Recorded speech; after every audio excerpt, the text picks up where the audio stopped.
Saya hian kan siap tu hi kila buat dewa oha ino ni kalau dengan ini kan mulai kan saya lagi saya kan kompi kan boleh lampuan itu tentang ania di sana lama mason ini ya kan suai tu hi dolar rosi dah menjuangi komite member ini tentu kan saya lagi tanpa Francis dalam rota biar nak ania in zaina kan rinna iblegan satin ibte atian dera minhan sakturin mulani samuri pabial na aniya tingai zaina un ronmang tu hi pulal ma soma patsuaw new capital le professor tolupa professor latin dena parte kan veng mi te kan liha nakina an chanching tim changchu kan la soyanga ulama sama patsuaw hian public sector lampoi China hian asuidona public sector na kan hian sarkar le asami government te pon yang chu public dia ingai ho chu mai tu ani anga sarkar na thok pa ka emi semi government and sarkar bank te pon te anga tin a college te school thok te ko ka ani thei anga tin kham pa ka khan emi sinot dar buat orang dana nak kan yang cinta kofa anon sepoi lo pura kan naya private demi masela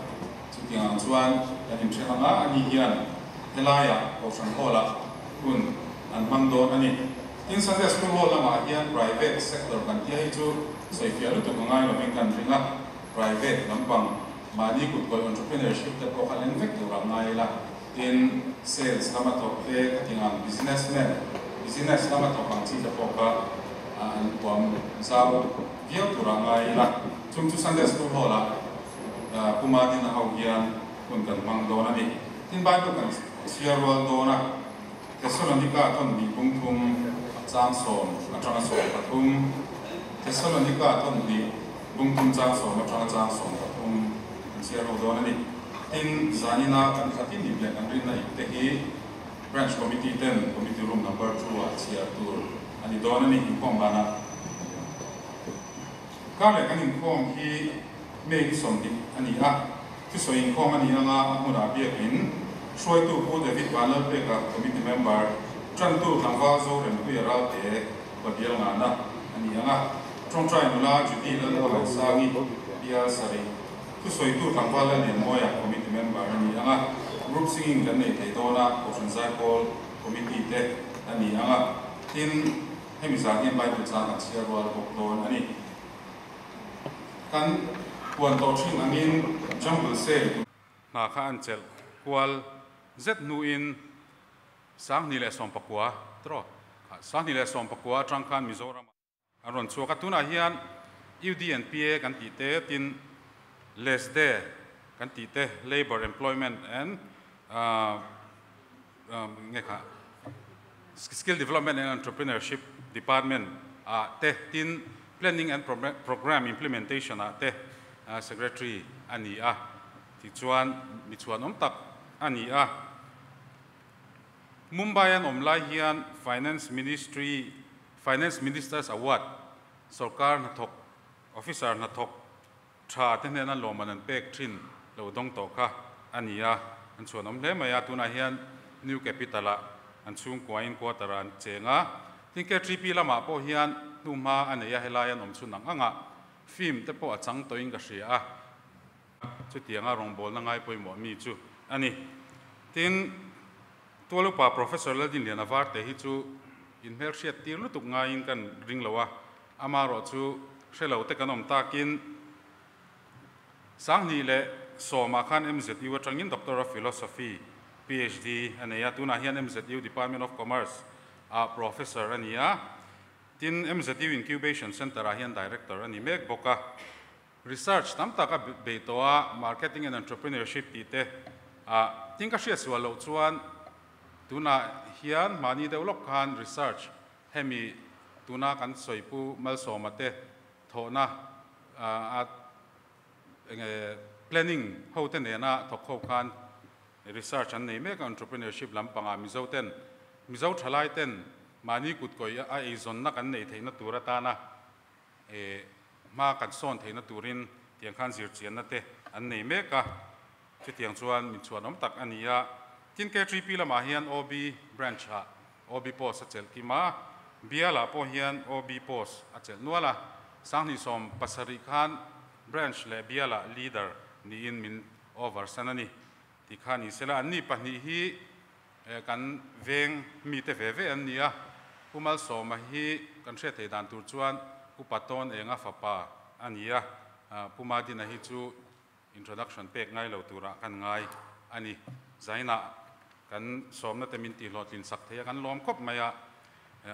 hun thatak mang turin du sakna kanan hlan ani tin hei mi khwal kan nei hian branch committee tele OB te in health treat tina nei ve tha in kan han hria a chuwang chuan branch committee zong kha stage a hen lo chhawila chumi chung chuan OB ho in health treat tina kan nenga kan hruai tu le kan branch OB te tel lo in branch committee zong kha stage a hen a hu ho in lo chawang ule kumina kan leader hi pulal ram lian avar te ania khongain lo muna lo ding se stage a chawng ai lowang ania han kut te lo beng ve zelila kan assistant leader hi pumai kalal nei tuanga ani secretary hi tlangwal johan ro cham liana ani tlar nung lama son aron thleng deuh chia loading ve tho sela so lai son alo mame tin assistant secretary hi pulal biak dika ania ke ma hi ania treasurer pu Benjamin Thanglian moya kan finance secretary pulal rin zuala pachuau kangkha long ame OB te ania ti chuan hei branch committee member te an stage ading zong hi an mut kim thei chuan alom ame hang an chuk le te tuna chuan kan in chiar anga kana shares te khonga in lo lut sela upabia somna elo somang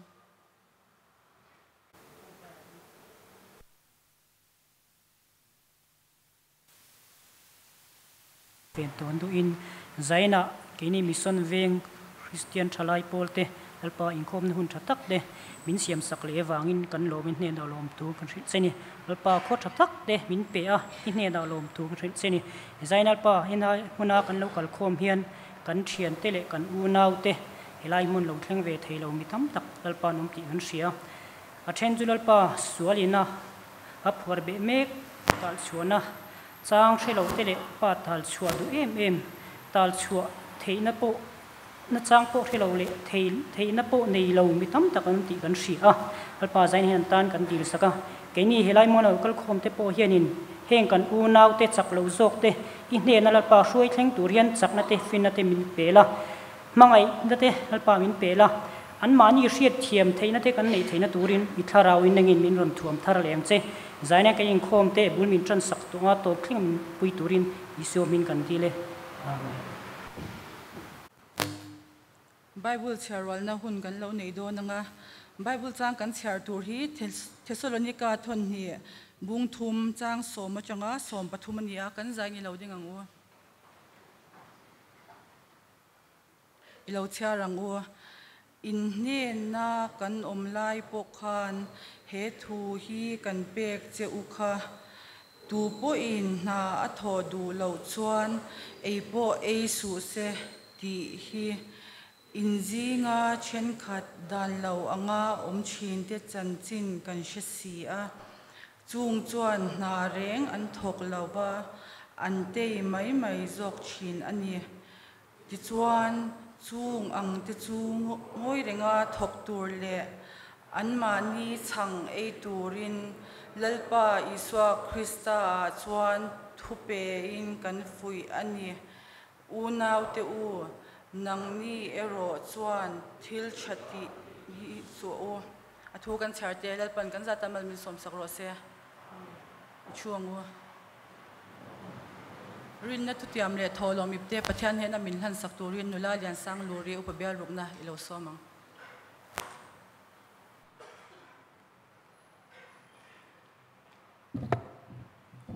pathian ma ko ni lo tong triangle olal pa min mangai tu nangin zanina anang ma biang na hun thatak te min pek le awangin ama sai ni he na lom tho kan shil che a lalpa mal somna phu lo mal somna tam takin nangin min vur thina henga wangte hian lalpa in he na lom thu soina chang she tur ten lalpa nangin min zir tirla tin lalpa zanina imal somna kan dona tang kan thatin tholom iplerin na ipte ima kan lo keng khom le a hengte hi khongai takin lalpa nangin mal min som sakin nangin min ti thiang hlim sakla a en kol tu te le lalpa amang tu te po lalpa nangin ompui ni tharau thiang hlimin vengla aman na dur tik taka man ani a lalpa iko shan rong bol nan te k3p mason nan te iramalo zaw zel theina tan te a lalpa man ani theina ni na kan ron hlana tin lalpa pek le zel tur kan nei thei nan te le lalpa a aya tam pek du na thin lung kan nei thei nan te nangin mi mal tin te min ompuila I tharau thiang hlimin min ompuila tin chakna te shisel na te nangin min pezel turin he na kan ron dil che a tin lalpa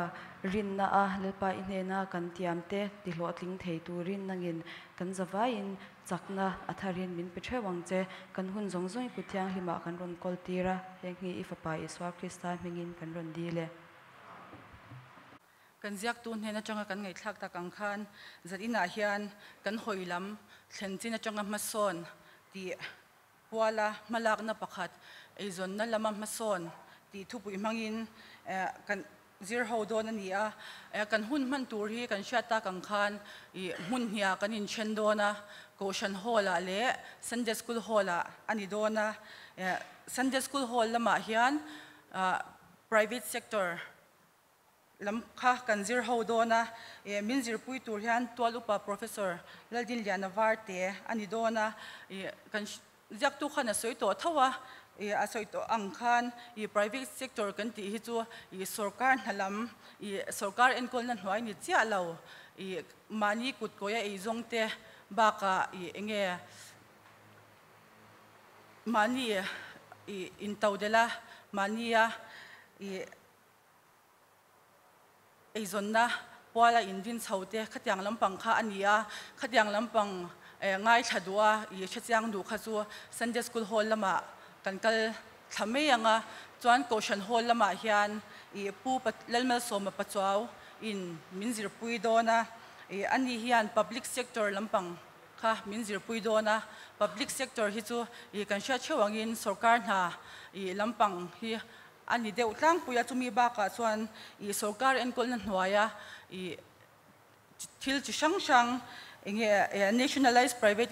private sector lampang te ba ka khan kan sha thiam theidan tur chuan central lampanga te po postal service te ba ka railways ti te broadcasting lampang te all India radio do darshan ti lampang khatyang zong zong te po kha a huam veka khamingai thadu kha chu Goshen Hall a hian kan chutlang mei don nia tuna kan lo in chen sang mei don anga Sunday School Hall lama kal thatur kha chu a chuang hal mei thei sia chutiang vel chu ni voini a hianin hei hun thatak mai kan ho tu ten minhan pe a ka hriat na por rei to viava in buat sai dan tur thiam har khop maya hei public sector lam hoi kha kan han tia chuta chuanin hei sarkar na thok te le khatianga thok mek te a ta na fuina mason na lampang soi le tin khami chung khami khatiang na nei tura aspire khát tiếng aspiration này te khát tiếng ni tum te ta na enge một thú hàn soi kha kan hàn tum don ania chu ta chuan in hei mason na lampang kha kan ngai tua ho don ani ni chena introduction a ngan soyang deuh khanin in or kha kania chu wang chuan in enge kan experience chete te atanga enge niang han share turte ke kan ne yang te voinia hianin kan han soidon ania hei Paul som pani kan zir lai khanin kan skulakal lui pakhathi aron kala chuta chuanin ani kha hemi research and analysis wing anti ro anti hemi special agent ang deu ni maila hemi intelligence service lampang ang chi kha aron kala thuron soya minin spire khop maya ani chu college economics kala chuanin chumi nuwa chuan heta hian kalut chhota ni Delhi University a kaluta chuti khati ti kha aron soya nan thian pa nen chuanin doctor ni hakan tumak hami hun lai khanin doctor kan tin lo chuanin Delhi a economics la veng o thakan tia kan lata ve ve a chuti chuanin hun a local zela tun hun hi kan lo thleng ta ni a chuwang chuan khang hun lai enge crossroad sang sanga kan om hun lai a enge mo thu kan lo ngai tha ka tang te hianin kan nun hianin direction hi alo nei thina chuwang chuanin tu te ta na moni chuanin zanin po hi enge khatiang hun kha ani ve anga ti te po ani ve the anga ti te po kha ngai tu na te alo om mai maya chuwang chuanin uluk dewin hemi zon na lama mason public sector lam hoi hi kan ngai tu ho do na di enge mo zona te po ha karon zot mai theya khalai khanin in lo chang pop pop donia hey in tharung nia lovin tunlai hey thang thar zok te nen po hian kan in tarek fo chuta chuanin kan ka experience ve chuanin man lai ai ang hani to loin man lai kha chuanin thil han zo po khanin han chang lei theilo han chang tur kha kanung ngai lo ni student kan ni lai te po khana ma rozu to na hi chonin ani to lova thalai te kan in open up kan opinion te po kan voice strong ve thei to mani ti te kha kan soi duwa ti khanin zaina kan ngai to ho don ani chuanin presentation hi kan han siam ve chu kan han kal chowanga poimo em te ti tren kan chananga poimo em te pathum om hian ka hria zaina kan soi tura hi chu kan na tho na ni mo khami public sector kan na tho ni mo khami aspire kan omani mo ha relevant in ka hria zaina hianin na thok to zong banan pharteng na thok kan om treu chuanin zirlai mek kan om na thok claimin an tam deuh hlekama se kan om in the zat vel view ni chuanin poimo em pathum ka ti te chu attitude real ruput mang hinia apani na chuanin knowledge am hriat na pathum na chu skill thiam na hemi pathum hang hianin engtin nge kan na thoa kan zirlaya ma kan sonang ti hi kan soidon ani kan ngai tu ho don ani apakhat na chuanin kan attitude helai bible chang te hi kan rontar langa chuta chuanin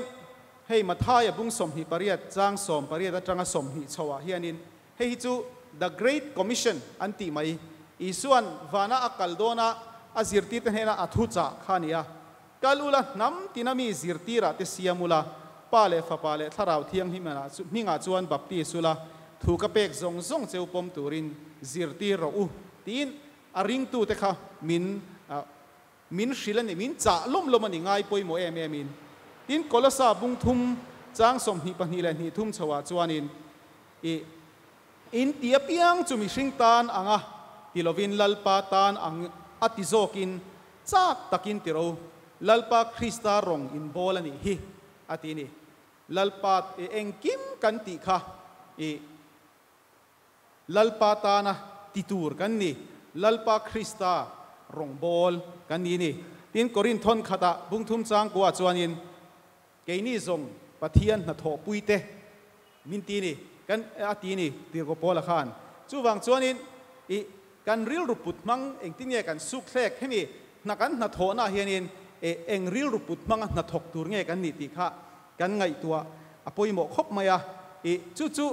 hei hi ni ta ni kan ril ruput mang tur nia chiang bible na min zir tir chu pathian na tho pui a co-worker Isua Krista rong bol kani ti ngai ti ril ruput manga na kan tho hi apoi mo khop me hi kan purpose pathian ina kan nuna ati hlo thin du chu lo ni ta ni Christian thalai te kha kan ril ruput mang kan na tho na huna kan seng lu tur chu ani don ani mani experience lem han sherila hemi chungchanga hianin civil service exam ti te hi ka tung ngai lova ka zir chove mopa BA kan zira BA zo chuanin ti tur kha ka la khemia lova engtinge enge ka zirang enge ka tiang ti po ka ngai tua danala mol khop maya engpo ni se ka zir photang katia kan zir zowa a crossroad a bok khan kalom le tani khoilama nge ka kalang enge academic line ka kalang nge civil service line nge enge thildanga ka kalang ti te ril ruwa kaneya amaro chu ka ril ruwa chuan alien peratak chu engtinge pathian rong hi ka bol ve ang ti lai kha karil ruwa khan khang hun lai atun thengponia khang hun lai khan alien me ni chuta chuanin nan chong traya chu ni china khanin min introduction a po khanin genuwa khanin reilo te kha ka zuk oma chuta chuanin UPSC in prepare tumde ro khan ko ma khang hun lai vel khan kai ngai tua hun na sat lai khan na sat hun lai khan ya nan chong traya kan chong trai na khanin pathian hianin kan chak zong te kan thiam zong te mang hian arong bol tur hian min duanga ti na ril ru kha ka puta chuta chuanin civil service exam tur chuan enge ka lo thiam na ti haka in enta chuta chuan thil han zia te hetiang hi le khazir lampang te poka ti thei ve viu hi mole heti lam hi ti la pathian rong bol nan ka mang theianga tiang zong khanin ril ru ka nei ta chu khami wang khanin civil service lam kha kan han lut ve ta kha khami tur khanin kan pen ve ta chuta po chuanin kala chiang chuang lo ni tum tak lutuk lo maro chu khami hanin commit ve ta kha kan yang an lut chowa a first year kung khatna khanin interview thleng kha pathian zara kan thleng ta khata kha chuanin hi ka line tur ngei ni hidon hi a pathian in ti tura min ti anianga ti khanin a second attempt kha ka pele ta chuta chuan pathian zara ka lo tling ta chu anita kale khazir dan te ka ngai tu thina ka thian dang te tling ve si lo ma ro chu zir ve te den te po ka in en thina chuta karil ruwa lian chu pathian hianin khalaya ka attitude kha mal som tla ka angai ni anga ti lai te hi karil ruwa liana chu ka kan zirna be tham te po kha pathian khan mal lo som du ni chu wang chuanin kan ril ruput mang hi atira hi chona poimo ani ti kha kan soidua kan civil service lamte na sarkar na tholamte public sector a tho hrim kan atum te tan le athok mek te tan hianin kan ril ruput mang hi apoimo ma chuta chuanin pathian na tho pui a co-worker Isua Krista rong bol kani ti ngai dan nge tak kan nei kha apoimo chu ni tin kan nun pui kha angai bokani chuanin thil pathum hemi chungcha hianin ngai tua ho kan tua chu angai thatu telama changpo khanin ron respond dula a thamei theini in soilo chun a mel ka riat deuh kha ka ron ko thut mai don ni nula lam hi chu ka hrefak lova helai tlangwal lama khan riat tlem kaneya โอ้ให้โซนประคัดเองติคุณไล่หิ้งเอกันฝังไล่เองติคุณไล่หิ้งเอกันฝังไล่นี่กันเชียด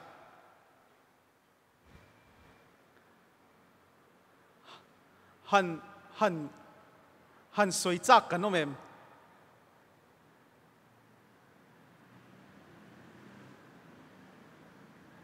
งอรกับหูมาสักเบอร์กับเมกเชียดเจียนเดียวกันสุดงดแต่งกากาค่ะหันช่างเตะเสอันนี้ฮิเฮ้กันหนาแต่กันถกหัวเองที่คุณไล่ยังไงกันฝังไล่เนี่ยกันเชียด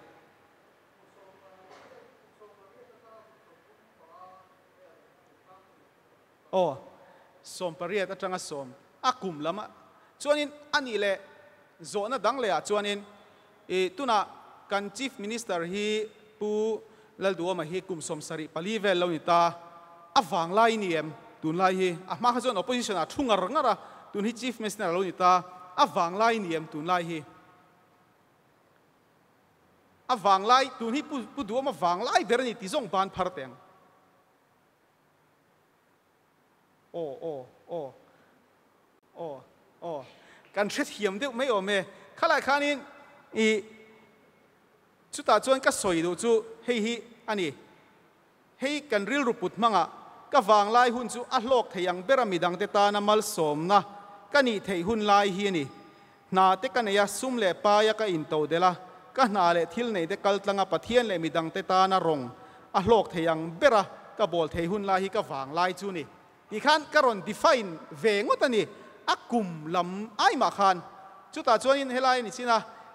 ผู้กาการอนสวยขัดดิกเลยเจ้าทว่าอีสัวพวกข้ากุมสมทุ่มแข่งอันนี้ข้านี่ข้านินมีดังเตตานามัลสมนะอัฐเทียงเบริตุขันไอ้บวชใส่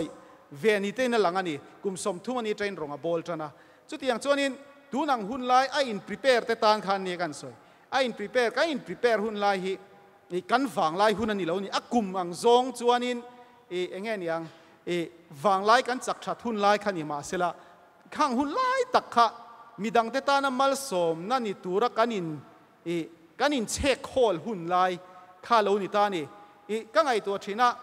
ปะเทียนซาระเกี่ยมาเตหิตัวน่ะเฮียนินก็ฝังลายตักฮิกับมังโซเกมอติเตก็ไงตัวเฮ้department ช่างๆเตกันหันทกาเทตัวปิงกันหันชัวเฮ้ปูมาดีนะเตปูรินซัวละเตโฮเตเนนเตไอ้ที่ไง entrepreneurship ลำ development เด็กกันเตียงติเตกันหันตีหัวมาเตกันหันละหัวเฮ้จูกากาเตโฮเตตินเองเราUDNP ละมาจวนินตุน่าเฮียนินไอ้ที่ไง solid waste management ฮีไอโซละเตมิโซรามาเฮียนอัดชัดเฮียงเบระกันกัลปุยังติเตกันไงตัวเฮ้social media เตกันหูทีนินกันริงอ่ะกัน situation ฮีอาหารเสเมมันนี่พลาสติกเตตมาบอลโลเตตัมเสียเองทิ้งเนี่ยกันมันเองช่างติดเตกันหันไงตัวข้างส่งกันไงตัวนั่นเตมีดังเตตามัลสมนั่นนี่ตัวละเองไงเนี่ยก็หุ่นเละท่าก็เจนเวก็มันเทหุ่นลายก็ฝังลายนี่เตเฮียนกับเฮียจุดตาจวนนี้อาเช่นจุกันเสียมเหล่าทีน่ะชลายเตจิงอ่ะเฮียนี่กัน20เตกัน10เตเลยกัน20โชว์ฮีกันฝังลายยังไม่กันเตียกันเจนตะวักทีนะส่วนนี่ฝังลายหุ่นแรงขันนี่ตลอดทีนั่นนี่ข้าไล่ตักขะกันเชียเทียมมีป่วยหมอครบไหมจู่ฝังส่วนนี่civil public service อังเตข้าที่ยังกันลูดดูนี่ส่วนนี่กันฝังลายหุ่นจู่ส่วนยังข้านี่นากันในหุ่นค่ะมีดังเตตานามัลสมนักกันนี่เทหุ่นลายขันนี่อ่ะ preparatory phase ค่ะกันอุลุกเอ็มค่ะอ่างไงนี่ดิค่ะกันสวยดูปัญหาหน้าจวนนี้เองหิ้งปะเทียนรงบอลนั่นเนี่ยกันไงเบอร์เองปะเทียนรงบอลนะจูเองปะเทียนรงบอลนะฮีเนี่ยกันไงเบอร์ไหมที่ฮีอินโซดเลยเตียงตัวไงหันช้างจากหันสวยจากเฮลัยฮีกันโนเมมส่วนแต่ส่วนหลังวัลชวนชัวหันช้างเวรเนี่ยนี่มุมไบแล้วมากันอมหูทีน่ะนี่อาซิร์ไลเทน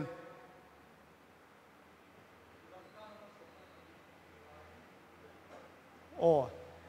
มีดังตานามัลสมนักกันนี่หุ่นลายมีเมลสมมีดังเตตานามัลสมนักกันนี่นาลายค่ะปะเทียนกันรงบัวนั่นนี่อดีคบไม่ที่เฮียนินกันเองเราว่าปะเทียนหัดทปุยอโกวากริสุคริสตารงบอลกันนี่ที่full time นักกันหัดทอนะฮีก็รงบอลนะเบอร์จูนี่ ที่เห็นกันดาจู่ๆเฮลัยกัน attitude กันริลรุปุดมังเปิร์ค่ะขัดยังลำปะเทียนนัทโหปุยอโกวะกันเนี่ยกันอิน identify ตัวข้าจวนอินfull time กันทิลเตียค่ะfull time นักกันโถนะคะกันรงบอลนะจู่ลูนี่ไม่นี่จู่ๆเฮลัยจิรตีร์ตูตันข้าจวนอินข้ารงบอลนะเกย์เฮลัยสรการนัทโหก้าอมตันจวนข้ารงบอลนะเฮลัยขัดยังเซลขานินลูนี่แบงก์ทกตันข้ากระรองบอลนะจู่ๆข้ากระรองบอลนะเบรจูนี่ที่ข้ากันสวยดัวเฮ้ยมิโซเตที่ไม่ละมิโซเตโลปอนนี่เท่างั้นมิโซเตที่ฮันอินแบรนด์ที่กระดูวักกระดูแล้ววะอามารถจู่ปุยเฮ้ยเงี้ยเนี่ยกันนุนที่กัน compartmentalize ลุดตุกะฮ่าทีน่ะปุยกระเทียอินที่นั้นเฮ้ยส่วนนี้จวนนินโหจนะจวนเตียงเดียวฮันินคอมพาร์ตเมนต์ทับอังเดียวอมข้าชาลวินกันเรียประเทศนี้เตะอินคอมไลท์จวนนินคริสเตียนชาเดียวดังจวนนินเอ็นตอนหลักลุตุกเราขัดยังเจียอินคอมพาร์ตเมนต์ไลท์นี่แล้วว่ากันนุนปุ่มปุยครับประเทศรองบอลตัวนี้กันรองบอลน่านี่ที่เสียประเทศตานะนุนข้าปุยโมเบลไลท์ตัวนี้จู่ๆรองบอลนะกันเสียเทียมดันตัวโปนินอะไรงั้นนี่ปฐุมน่าจวนนินเอ็งริลรูปุยเงี้ย public sector น่าฮิกะทวงเอ็งริลรูปุยเงี้ยน่ากะทวงที่ฮิตุงเงี้ยหันช่างจักกันโนแม่ปุมารามาเต้นเห็นให้สิบมีว่าเห็นกันถกเขาว่าหันเอ็งเงี้ยหันไอเดียเวเร่งเต้นคอนทรีเต้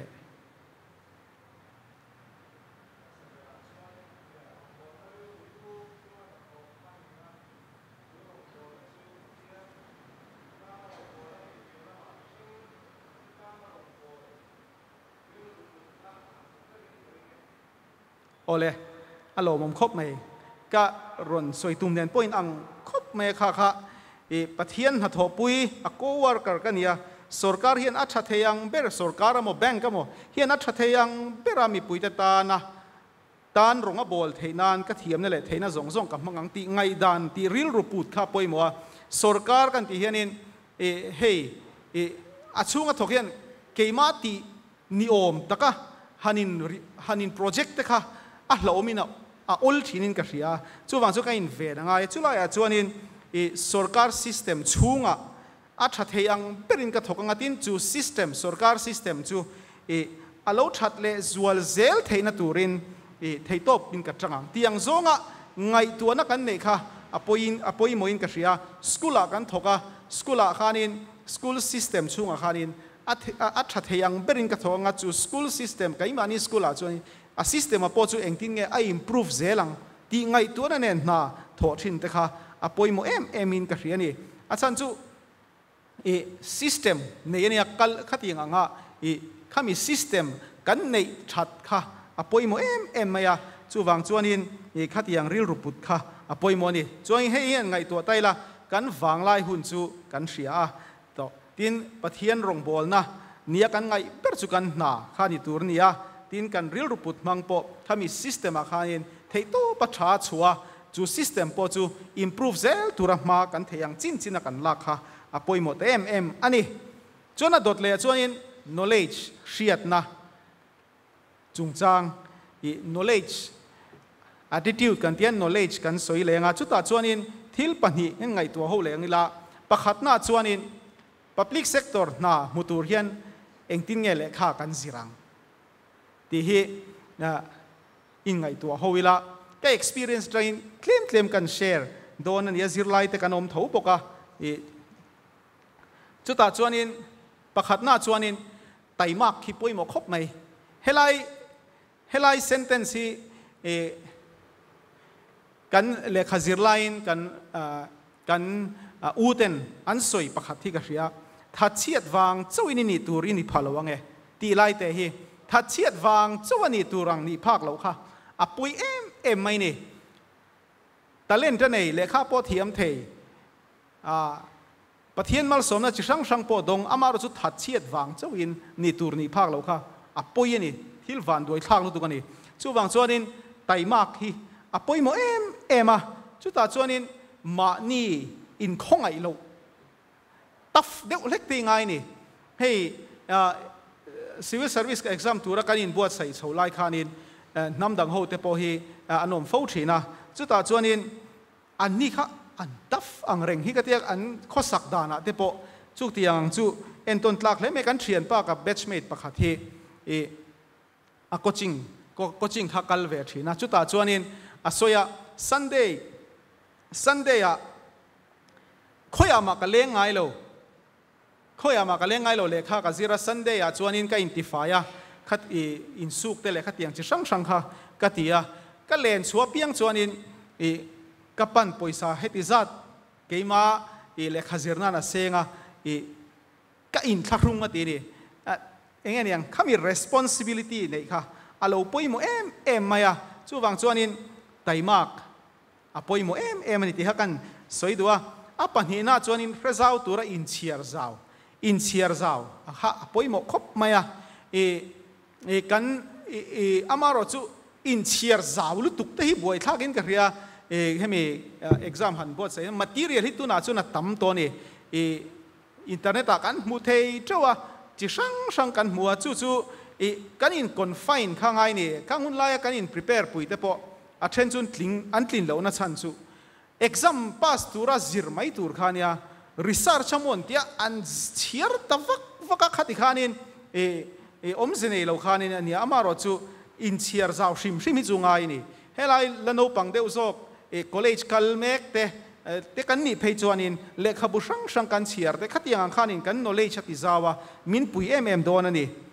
chuanin chulai chak chuanin ke lekhai ka chiar tam tok loin ka ria chu enge ka understanding a te lekhang hun lai kan exam a te pokhanin engamo limitation hi min pe ni te point ka ria chu wang chuanin helai hriat zaw hi apoimo ani chuanin ni china ka soi hriat hiam tura zir kha poimo a kan chiar liam ri ngot kha om ziom lawa hret hiam tura kan zir mi te po kan zo pe tin kan eng lo kha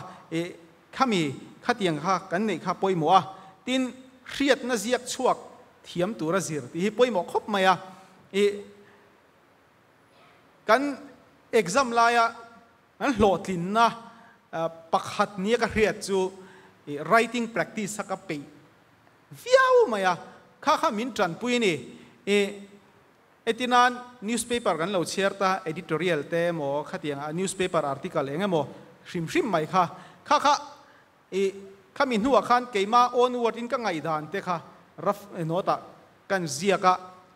word zani somnga za somnga ti velten khatianga practice khanin kan hriat thiamang ang kha kan zia chua thiam kha ngai ni hretewila ziak chuak thiam si loila om zia nei lo ni chuwang chuanin writing practice kan nei that kha poimo ema tuna phei chuanin exam sang hei bank te ponianga SSC kan ti tele MP eng poni sela apoimo efeka khami writing kan practice tam chuanin achunga kan soi hriat thiam na understanding kha kengta han ziak che hianin maniril ruwa hianin idea tam tak hiron piang ani chuwang chuanin hriat na ziak chuak thiam tura zir hi poimo a chuanin thei top chuangai min distract thei sang laka kan in thiar film te po hi ngai ni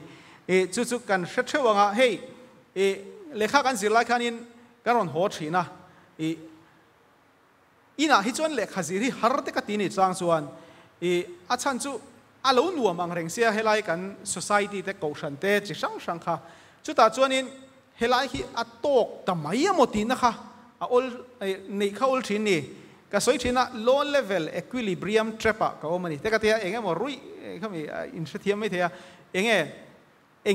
kim ve biai si ma se low level mani personal ma cho na tur kha khalai khanin kan tangang ti hloma chuwang chuanin thei top chua kan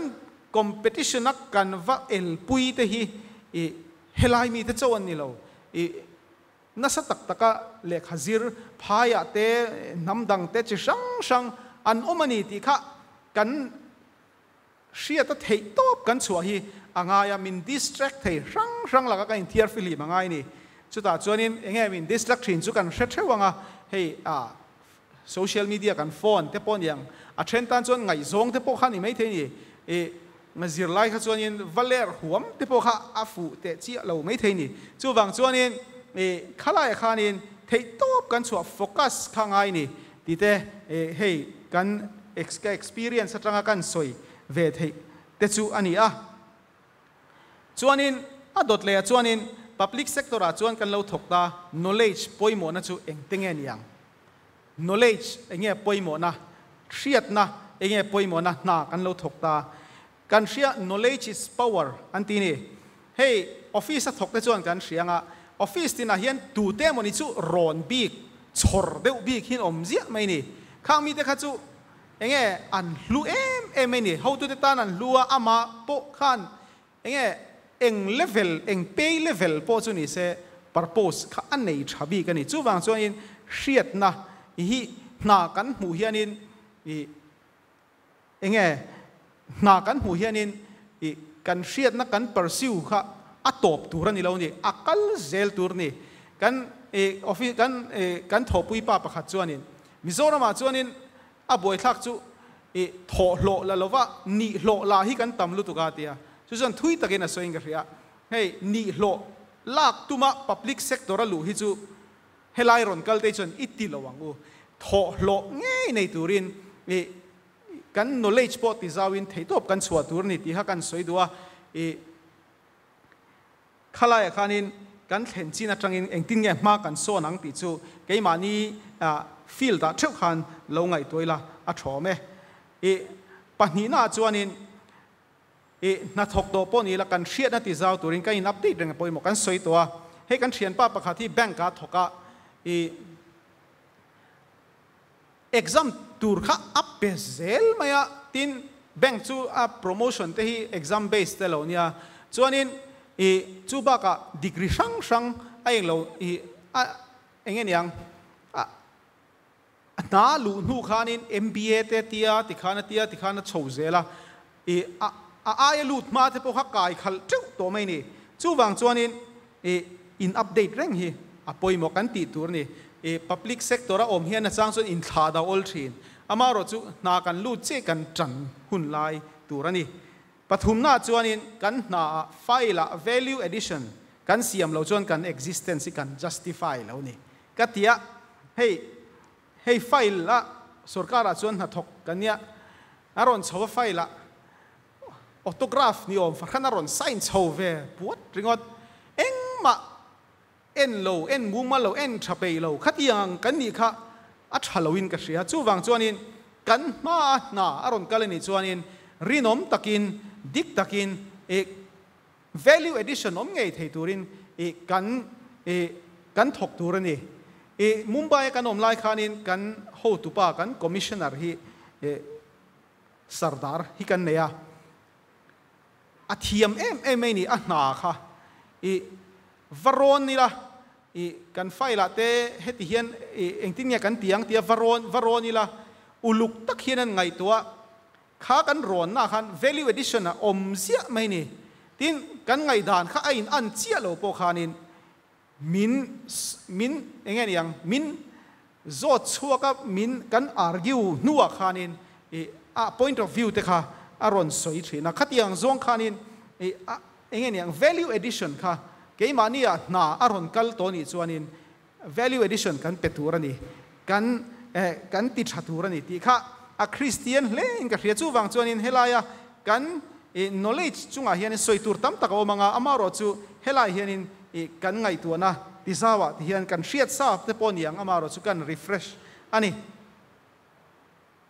ปฐุมนะสกิลเทียมนะกันที่สกิลที่หัวมเจ้าเขาปังเองสกิลไงกันที่จวนนิน soft skill ช่างออกมาเฮ้ PowerPoint presentation social media มันที่เตะข้าจูอัตตามะข้าจูก็สวยหลวังจวนนินสกิลเนี่ยป่วยหมดกติจูหูหัวโถเทียมหูหัวน่ะโถเทียมทีมวอร์กฮีป่วยหมดมันนี่ที่กันเชื่อวินกันรินออกมาKGP พวกเองจักชันโกชันพวกเองจักชันทีมวอร์กชานี่ขัดยังเจียขันเฮลายกันโกชันกัน culture ฮีกันน่ะโถน่ะเฮียนินกันเซ็งลุดตัวนี่หูหัวน่ะโถฮีกันเทียมตัวนี่ให้ฮีป่วยหมดมันนี่เฮลายโลเองช่วงนัทกเวนี่อินเวทตานักเล่าหัวจวนินทิลปอยหมดตบนินกันเรียนัทกหูเทียมนะฮี na tho thiam lo wa in rel sep reng kar in rin ton lo kar eng ma hi ti thei lo chu wang chuan in na tho ho thiam hi teamwork tha nei tur hianin apoimo ni team member tha kani te team leader tha kani te kha apoimo em ani chuta chuanin zirlai kan ni la hian engtin nge he skill nei tur hian ma kan la ka ti dai teng zirlai tu nge om kha zirlai kan om nual helai ma ber kha han sa enge mo han idea te le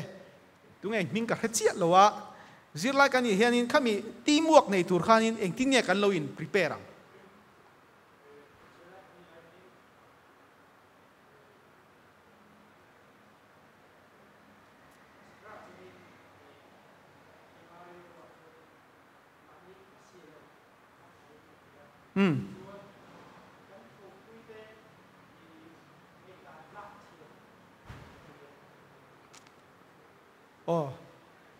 adik khop mai karil rup put mang puang mi ni te han ti ver doi la chu lai chu zirlai kan ni laya kan in buat saidan kha chu next point akaron kalanga zirlai kan ni laya he skill nei tura kan in ti dan chu hey kaushan le khotla kan in man hianin a hu howa no tho dan kan zirani chu wang chu na poimo em ani amaro chu chin to kan hria da poimo helai te chu boundary kan set chu ngai ti hian ka ngai to thina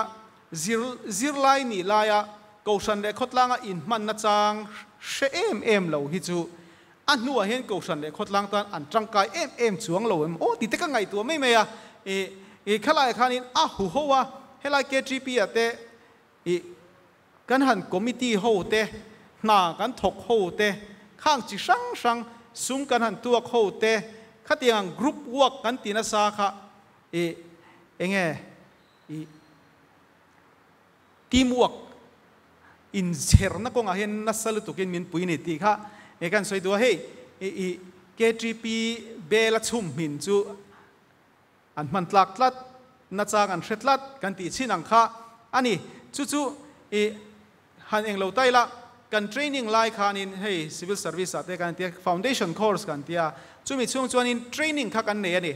training kan hanin teamwork build tur khanin min trek tirani group angin ninga chung min trek tira ni leng in kan kala zana khoi mo camp kan ria ka kan kal le khami kha camp khami teamwork build tur khan ni khang te kha ti ngai ni kha tiang setting a kha chuanin na san chu KGP ate khotlang ate Mizoram angin in man na kha midang khan an nei velo ni chu wang chu helai chu kan nei sa ni kan hey group ang ten bial ang ten chi sang ang khan sports te kan nei hoa chang le picnic te kan nei khang zong kha helai teamwork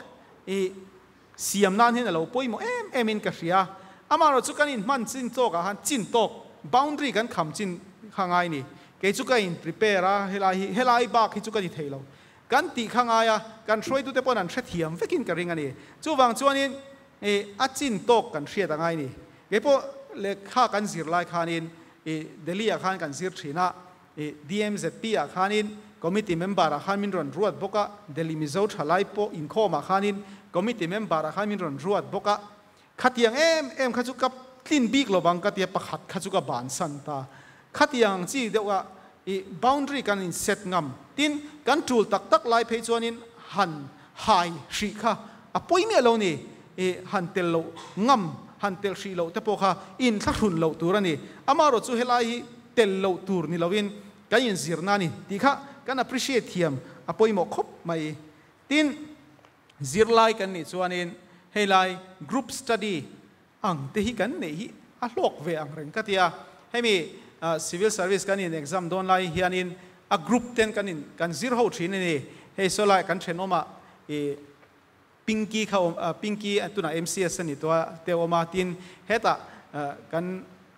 kan thian pa tuna kan mark pa ni ta ro hlu ati te khuta kan oma ti khanin group study te ha kan nei thil te kan discuss ho thin ni kha te khan min tran pui he thian angin ka in kom thoa kan in kom na tinuam tu khan han zir hoila anuam theidonin ka hria chutiang chuanin group study kan nei thin te kha hemi teamwork build nan te le kan zirna min pui tu ni bok khanin a tha em ani chuanin na tho na teamwork nei thaturin enge poimuang ti kha ni china kan tlangwal kha na ron soi to a helai chuanin poimo na chu poimo em ka hria chu in rin ton na poimo ni ka tho pui pa ha ka rin tlat lo chuanin teamwork tha hi om thei lo ni chu kan rin o mangai ni chumi tur chuan kan rin o mangai kan na tho na kan rin o mangai a hun von chung changa kan rin o mangai a poisa kan rin o mangai a relationship a kan rin o mangai ani chu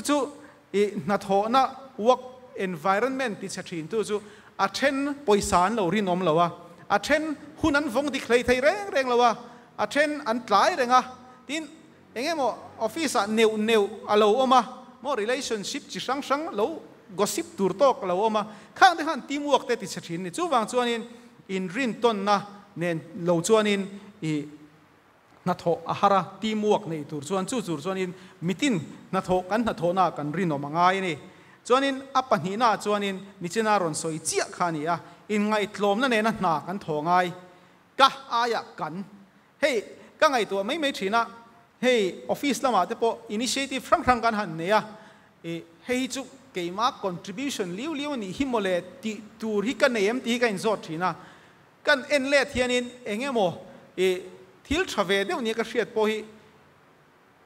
akara khan mi sang lo ti hi atam lutukani chuwang chuan keima ti ni tia han chal tur hi a om hian ka hrelo ni chuwang chuan kan mala kan ti la ti hi poimo khop maya chuwang chuan midang le an opinion ngai chang taka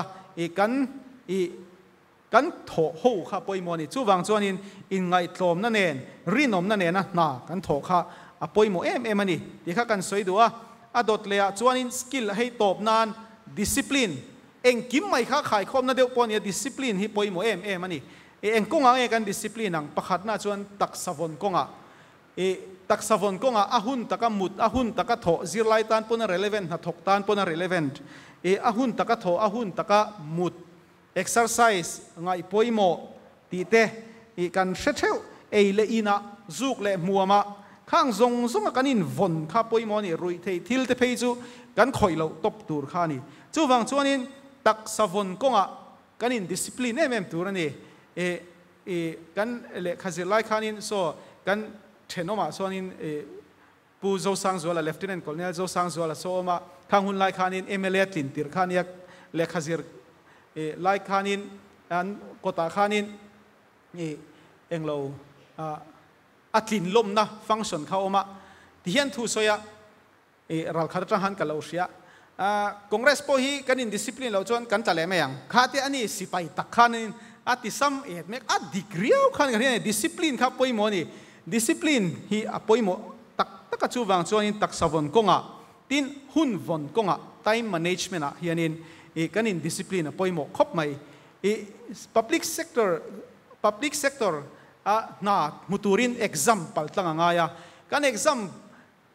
lai khanin kan zir dan tur te kan plan lok khangai thini study timetable te kan in sia mangaya tin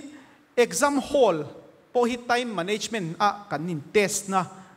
sang takalo ni tani chuta chuanin question tam deuh aron chuakanga darkar thum chungin chan zongai tani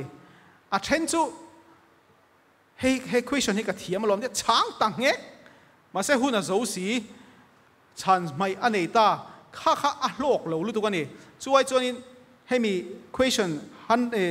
mark som thum keng chin hi chu hemi minute chung ka changanga hemi ba khi chu ti kanin set kha pa khami chunga kanin manage thiam kha poimo ni thiam cheu mai la atai maxi ta ka zia cheu khanin adang ka atem man lo khanin competition ani wangin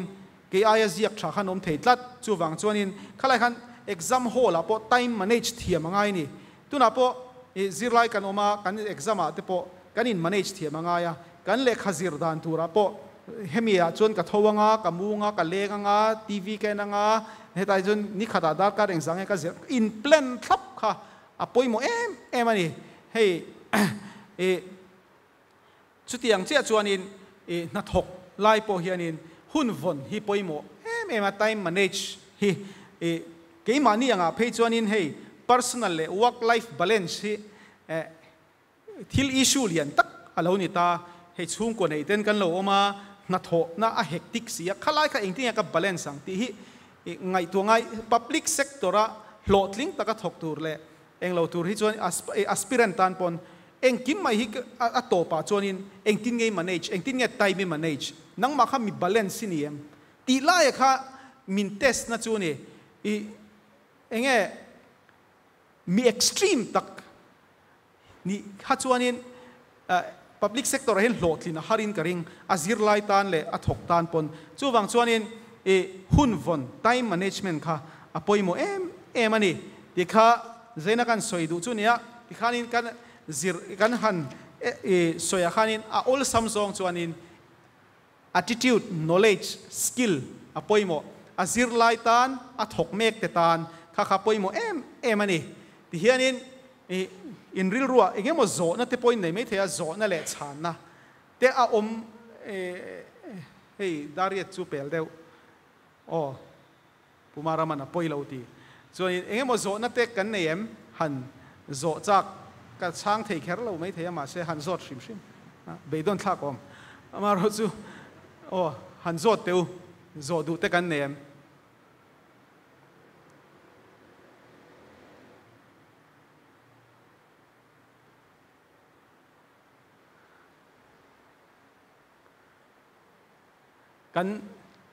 kan nei lo nge ani mai thei a session chung khan enge mo kan share boka te hlok thak viin ka ria voinia hei a hun thatak kan nei thei lo mom hle me hei khuaten nuama tin in feedback a enge niang a hlok thak in ka ria ke ma tan takpon in attention pek pot thle maya alo moma voinia helaya kan thu soi te eng tin amoni tal in lo lok pui turin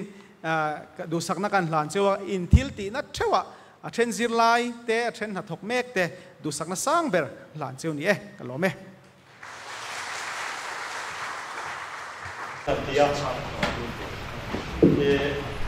khi pui na le ka ni na che lo ma te wala atira khan ma ni kut koi e zo na lam pang tu ra hian kaloi lai ba gin chu lam pang hoi zo chon kan in bot sai de ren no ma maro chu private sector ron pi ta ka khan private school thok te private bank sa thok te le company a thok te khatia kan khatin ho na ve tho ba se sarkar ni sia lo ko khan tu no mi kan po sai de ora amaro chu kan secretary khan kha ho kha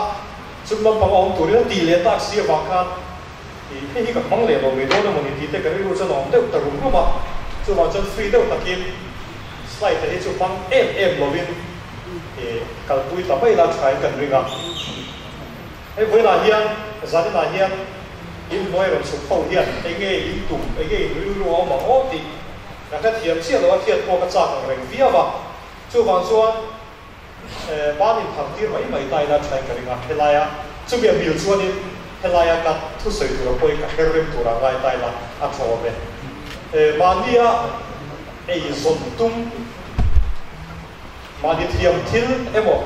sum do na kal pui tum zong kha pa na khar mot top pot te wa ni do te siat te khat ye ni kan chon tu no bi hi ka pang le don ba pot mai na tu na ka sai ka ka pang do pot ta chon tu na hian ni ting song hian mai ko pot bai la thain ka na ma ni kut koi e zon na siam emo sum do emo kan tum do hian enge kan ru ro mo ti kha ka ru ro alo om ve a in ru ro tu ra ka ru ro ka ei to ti na ni chu bi enge mo za ti tu na hian sum do na kal pui tu hian kalo pui kan lo pui thri na ti mai te ka tai a ken na wangin company te kan lo din pui to partnership kan tiang chi te po kan lo ti pui to tin mi mal sum do na te po kan lo zil so pui kan lo pui muam to a chu te ka changa ka thil mua ka ri ro lo om phau thin chu ngai dan dik lo pakhat lian ka yo bi ka tia chu sum dong tu re mo ma ni put koi ei zong tu hian sum lu kan ti capital kan ti hi a om lo wa chu chuan manin bul ka chan thelo ni ti hi soi an tam thingin karinga kafia nang ni zinga po chu it om karinga ni mania kut ko e zon na ti tur dian ka har sabal lian per chu sum na ni ti song ban na thar teu abala chu sumin nei pe kan yang chu ka ti maya ko da na kari ru om ta chu tu lai kho ve la hian thil thang hi arem sang tak tak hi alo tam em mai ania chu tiang ani wang chuan e thinge har sabal lian per ang le mani kut ko e zon na emo mani boy pui chwa tur sum don na emo ti tur hian enge har sabal lian per ang o ti di ri ruwa nang mani ka zo lai su ania ke ma hian chan na ka nei ve thome ro chu na chang fiat na hi kan ka sam perin ka ya ana chang fiat na kan nei ani chuan poisa hi chu a om turu lu tuk tok ani in oil chuan na ke na ka office har la lengu la kan la soi don nia te han ti lai lai ko soi kan thop ma poisa hi chu idea ana chang fiat na o mani pot hian chuan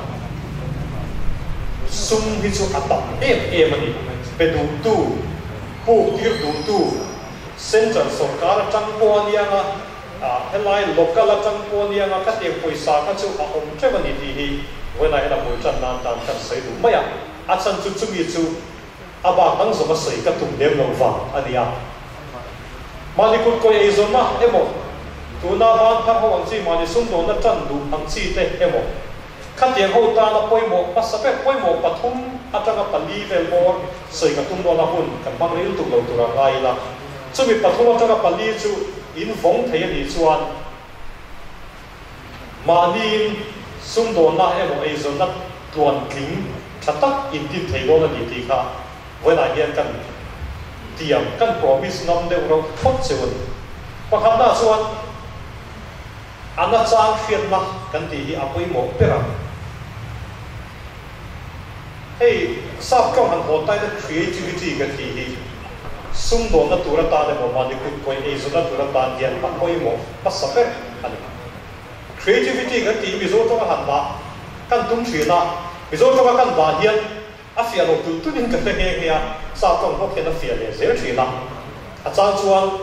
nó trang phiền mà thế cái thì trang chuan riu thiam ti ten kan vo ve thina ma se creativity kan ti mai hian ka riu ro la in riu ro hian afia sa zo in ka dia chu ma chan zan na hian chuan creativity ti hi kan sei ma support wa han le to tawa mission veng lai mission veng a hi mission veng lai chen kan ma wi a mission veng pum pu hian mai to taw la sikul pui ko na changa thak thing theng ko na mai to taw la engei mu tam per ti tai la một tầm chút là ông chưa vào một tuổi ông chưa vào mà sẽ khi ta ai rồi college ở đâu mà cái ta thằng đều lấy cái thằng cao thà bank ở đâu mà xin nó vendors building area thà đâu ông thà cái ta opposite nó có yes bank ở đâu ông thà tiền khai cái ta xin nó office điện quỹ ở đâu mà 이런 좀 같이 내려 올라가 해놔야 apex bank kan ti te lo mà tiền khai school te kan ve nga te là ông check chút cả chung hậu thiên ông chuan ngày tuổi tàu là chung bị bình chuan xung đông đón tàu là anh em riu rồi là chỉ khăn ngày tuổi mấy tàu là chúng ta sáng hiện là cần tí cần riu hàng soi na ta khăn environmental scanning cần tí cần veil bore hi hàng ngày tuổi tai là anh em riu sang tí tên cái khăn nó sáng hiện nan ta hiện sự là chẳng cái gì mình nó sáng hiện nó tuổi tan hiện thì bị nghỉ ngay đấy rèn là vì sao nó thấy chuan ngay là em để chuan đi cái à hey cái đi về ngõ point đến tuần tu vì phăng thế cái này à cái thằng nào mà cái con đã số nghe mà sẽ cái slide thì cái mong đón đâu cái gì à biểu chia to rồi vào cái slide thì cái mong đón đâu cái gì cả hey point số hiểu mà cái secretary hiểu mà anh ấy tên cái gì mình ngày tôi đã thiểm anh ấy anh ngày tôi này thiểm mi mù lâu đấy mi phiền lâu tên cái gì anh ngày tôi chọc dùng chuyện này point số cũng sáng nay để bali khai đi KGP Golden Jubileeกันต่อมาเพียงต่อซึ่งต้องนู่นแล้วครับแต่ KGP Committee กันอยู่เดี๋ยวจนตีไล่เนี่ยจนตีไล่ส่วนดิฉันเรียกกันลุยโซกับการที่มีแค่เป็นครั้งนี้แล้วก็ลุยอาการนี้กันนี่ครอบทีนะก็กันฮอลกันเนี่ยจุก็กันฮอลละส่วน Jubilee ล้มมาตุระตานมิโซรัมพุ่งปุยบัวว่า reality show ไปตัดนะกันไงตัวโชว์ไปนี่อุมาโร่นั่นที่เขาเนี่ยท่าน Committee กับมาจ chu da chuan quiz competition le ya bu kan tia ram pung buak quiz competition kan le ya kan tia chumi buat sai tu rata na kan tu pa ber chu puem so ania ti chuan ni kan ti na mun tur po ko kan hol lui mitha phai ma mong ka helawa mitha pha chu ni hol bial ania a chunga po pan aom lova bial thamu mai hi nia chumi a chu siam dang lama ngai atia chu ti un lai chuan reality show ni am khanin live fa i kan pek so na turata i LPS le Skylink zone ta lom no ba chu ti lai chumi te pani chu kan pe fela chumi te ne chuan in live in kan tia nga ti kan bi soram pum pu eta nga branch ke ti pi fan fan te non te kho mon kan tia wen so chuan in hall hi ti dang lama ngai rong kan toi chang atia chu ti lai chu hall la kan mun ni a hian thing ze moi tak tak ke ti tiat ve bo tho hi ni chu ka va ri yo he de hian thing zia mun ni a hian a omani kan hall sei moi tu kan nai kan hall ti moi tu le kan hall ti ro pui tu kan nai kha ania wen so chu mi zong zong chu bai bol ve tu tia kan ngai to china kan hall sei moi tu le ti zong tu ne kan pia ta han bai bol ve pa ya kan ui ve ni ama ro chu ni kan ho tu pa ber kha ti tu ra ti cha ta van khan ba kan la puaro na hian ka su ti sin nge te kun tum tian akila kan su to ya su to i bol ba va kan te na kan te ka an lam lo ti kha kan thu tu na ni wen so no kan le ti na ti lo a rong tia wen so he an lo lu tu tum tian ka ti sin na he poi si ro mu tu kan ti lo lo kan tia ma ro chu ni kha in ti tu ra ni za po ria pe ro a ti ko ka po la e ni la cha kan kur na sa mai sia so ro la wai ne bedding ne kan lu chawa kan riak lu tu me di kan ti mur me ti po kan tum chong lo rom dai po kan tum chong lo amaro se ma tu kan san re do lek no a lu la ri po ni piang ro po a ro tu ko la ma ti lo wa tia a puem so kan ti lo me chu kan ro tia tin kha rim ta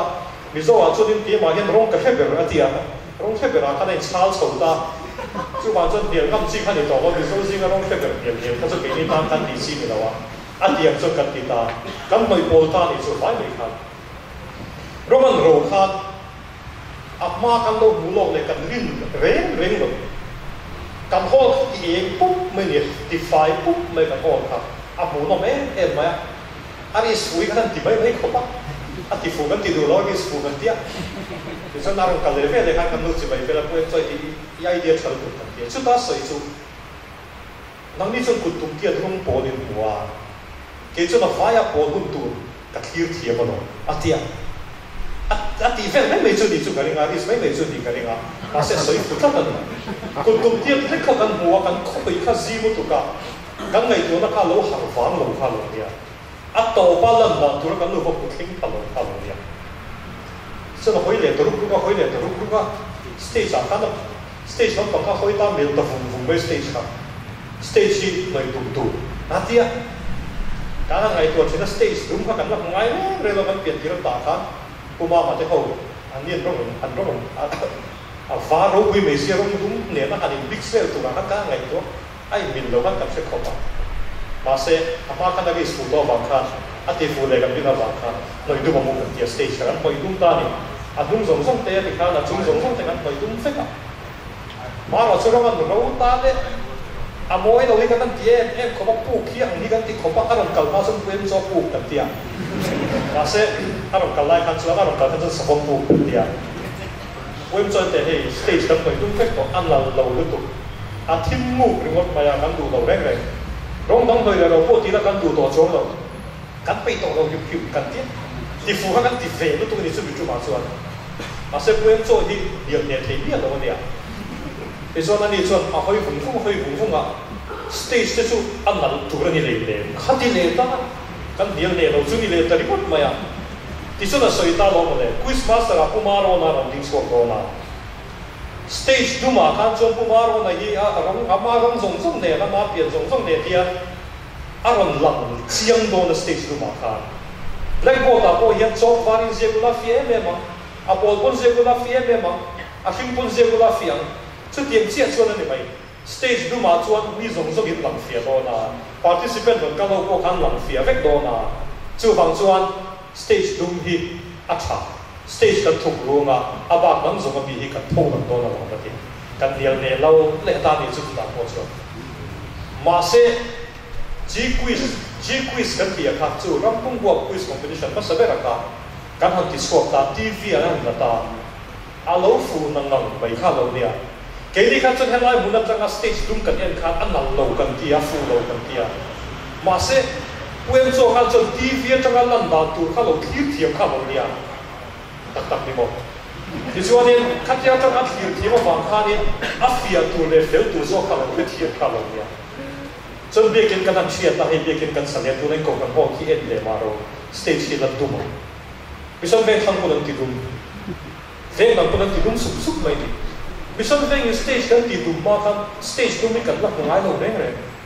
ma se a fu khat an in nei ni a tek te sei hoi stage a tek te ban a ta ra lang fia du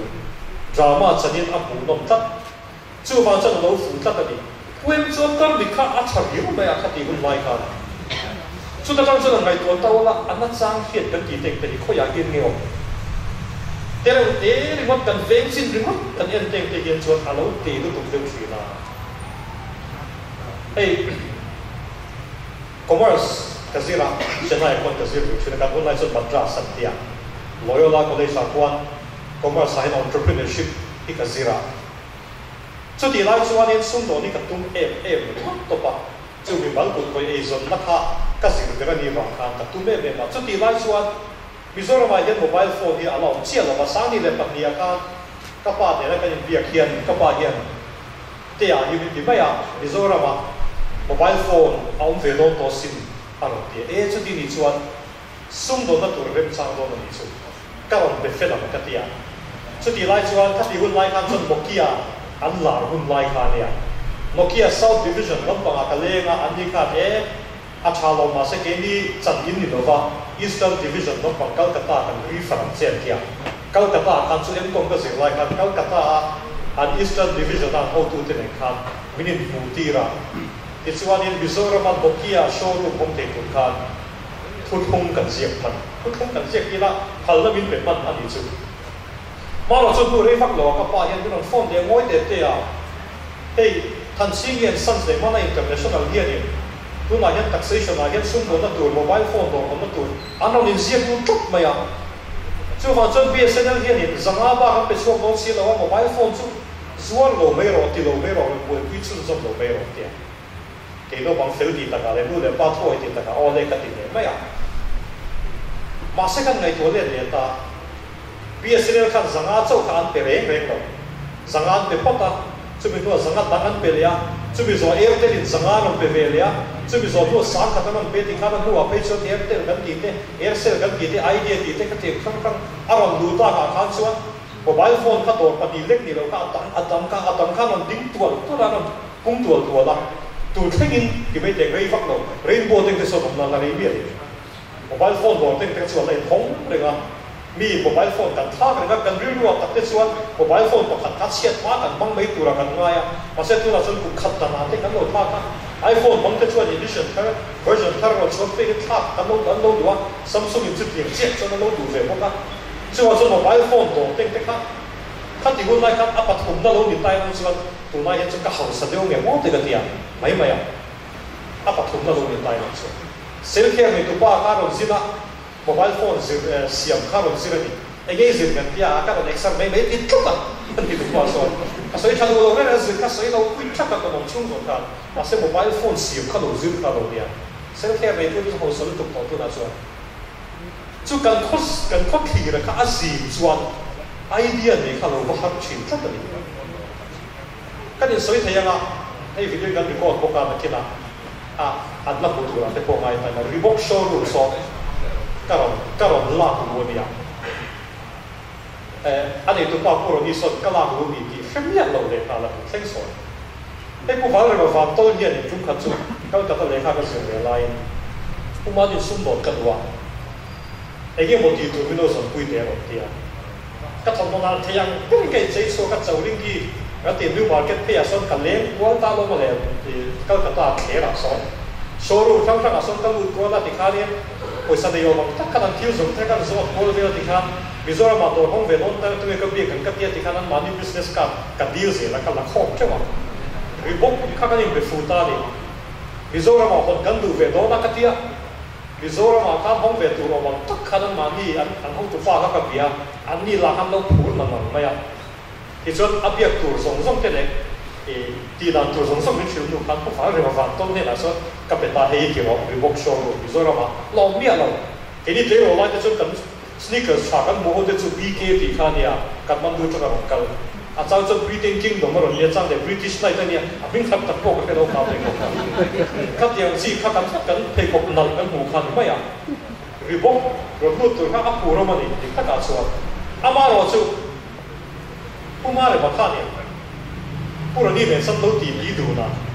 Puma này cái này cái đó xin khăn đấu đi à anh đi khăn không có tiền đấu lên sân cả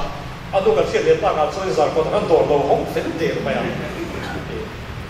cho nên anh hoàn toàn không thể phân cần phân lên nghe khát tiền khá nên cần không có ý tưởng thì hiện thì sao vậy nào bây giờ nó ông đầu tiên thì nghe ông lệ muốn đang anh nó chịu chuyện lệ thì tất cả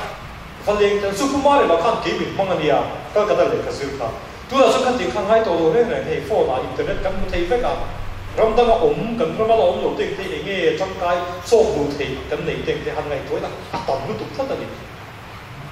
khát tiền trong khát idea cái gì nó sáng khi nó cái gì thì cái tầm nó tụt hàn hậu là hàn gì về chuyện đấy cái bộ cái sum đông về này ngay lại hiện đồ cái này là cũng sáng ý cũng biết à cũng có đồ thanh là cái này mà đồ cái này về chuyện là khá cái đồ này là tụi ta nó cái gì thì cái bộ cái hậu nó tụt mi nào cái cái này cái này magazine thì cái khăn online cho nên cái Glad Rex thì cái bộ mazol là cái số seminar có chút cái này seminar sensitive magazine làm gì thế cái tiếng gì họ cái cái chỉ là biếng hiện advertisement thì cái end này for trade inquiry please contact the audience one các xin xiên này các bộ thác cái này rồi xuân các xin xiên hiện diary cái xiên xiên tất cả các email về phone call tên cái hàng điện thoại các tên tên Mizoram là ông về ngay rồi Mizoram là tỷ giá ông tu sĩ anh chị tên các dụng biết chút thì hôm nay các biết để hậu chút metro shoes cái tỷ tên một cha cái tỷ hậu tên thì là tổ ba cái tỷ ta cái là sự Himalaya drug company Himalaya showroom các công ty này cái đó là các tiền khác nàyกันมูพากันมีเต็งเต็งมาโคมีละเกมันนี่มิลเนี่ยเกมันนี่ซุ่มเนี่ยไปเนี่ยน่าอินมิลเตกันร้องเนี่ยน่าอินมิลจีเต็งเต็งค่ะอาโลล่าโคมเจ้าเทนให้ตัวไล่เนี่ยเทรนดิ้งที่น้องไต้ละบิสเนสอ่ะจวนเป็นแบบเกมันนี่มีโซนชะไล่อ่ะจวนกาแฟเต็งแต่ไอ้ห้องมันเซ่เนี่ยมันที่รู้ที่น่ะกับที่มันไม่อ่ะไอ้โจเซฟเนี่ยเราไม่ก็สวยเงี้ยเนี่ยสกุลคุยก่อนนะจังอ่ะเฮล่าอินการ่ะอ่ะมันจะตั้มมันชะลายหันเนี่ยมันไม่ถูกทุนอ่ะเฮ้ยกันดูเนี่ยให้กันนี่ดูน่าทำว่าหลังตะเคียนกันเด้งสีละสวกสีละออดรู้เห็นกันกันเดี๋ยวเส้นดีการกันเอาไว้ดีเว็บต้นสีวงก่อนอ่ะเว็บเราจั่วมาสิ่งที่เงี้ยอันนู้นถ้าไอ้เรียนสนุกมาไอ้ experience สนุกมาอัน drink สนุกอ่ะอันนู้นมา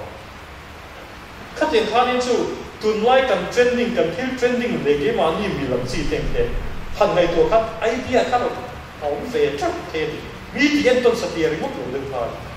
อันนี้เราพูดมีที่ซาเต็งเทียนหันเสียงกวลใจละ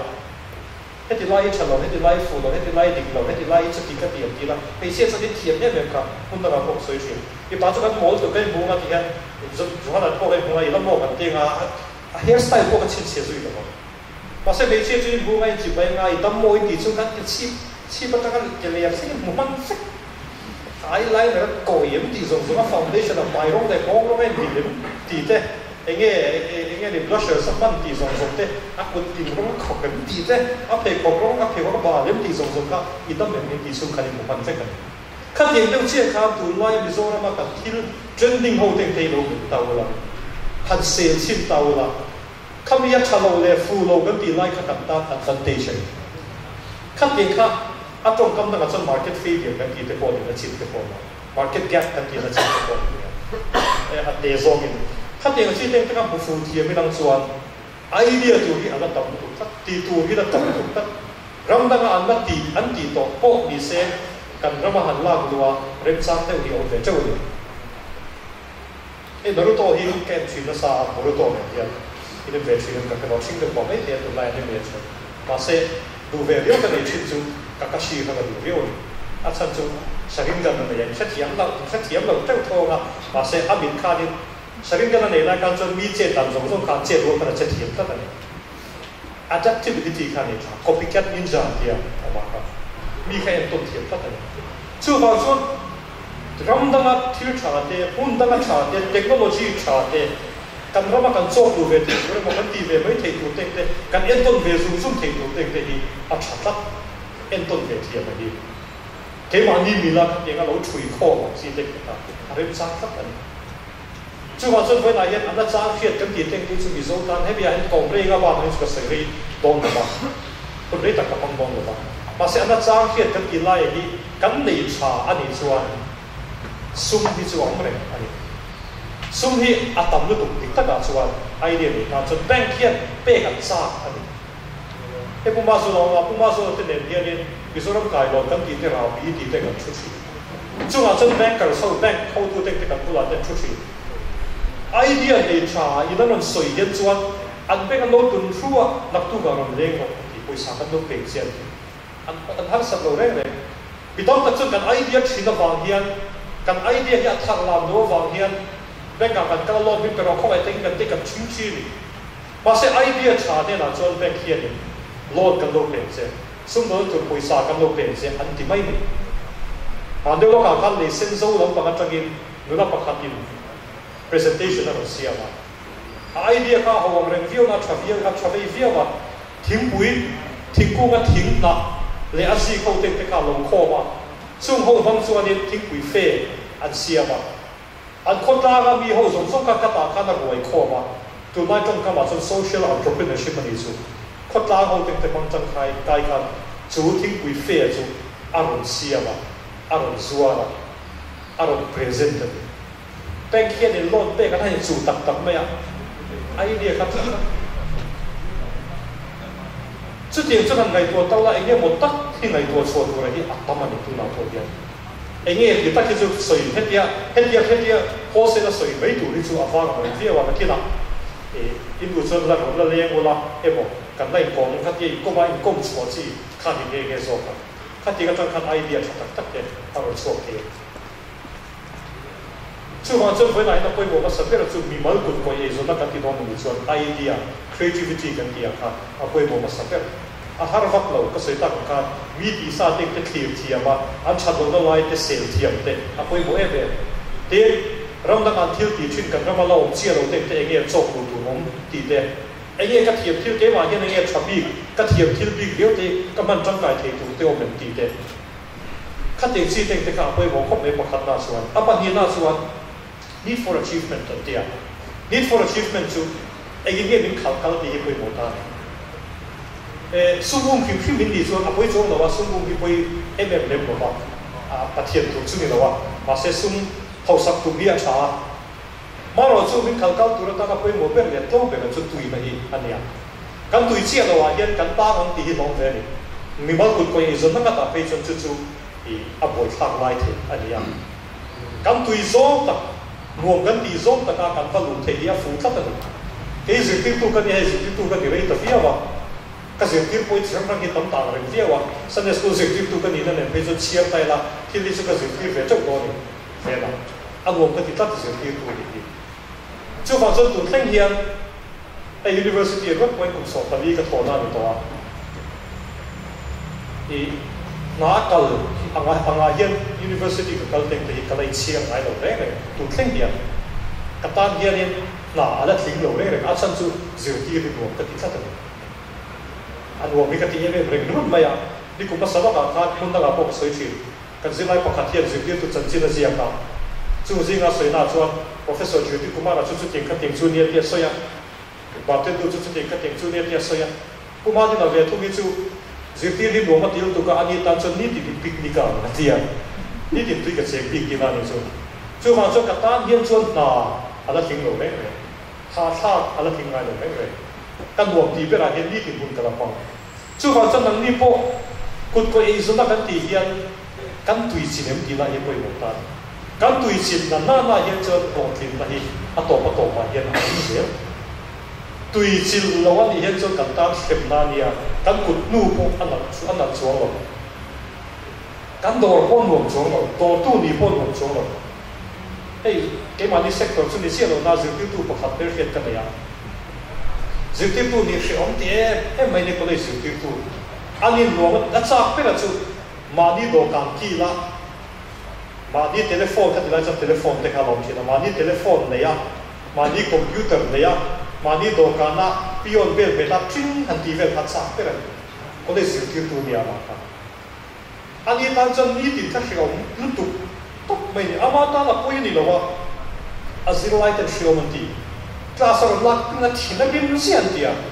chu ma chu ma class om kha shi om ti lu tu khati on vel khan ye wa ni need for achievement enge he ko vel a hian ka tho hian na ka tho hian enge ti bo hin ka du enge ka tui na ti hi kan siat a poi mo pho ta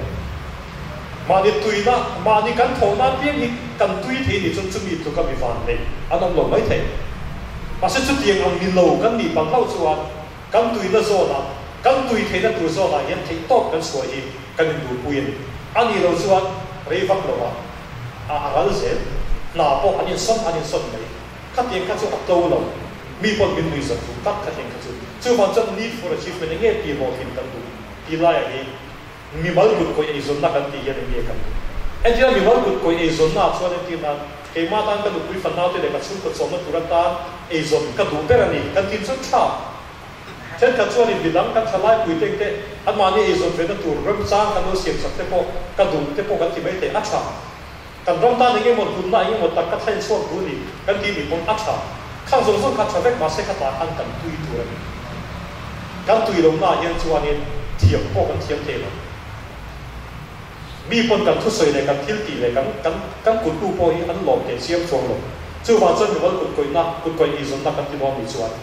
kan tui da lai passion sap ko na chuan kan art sin da lai ha hoi mo khop pe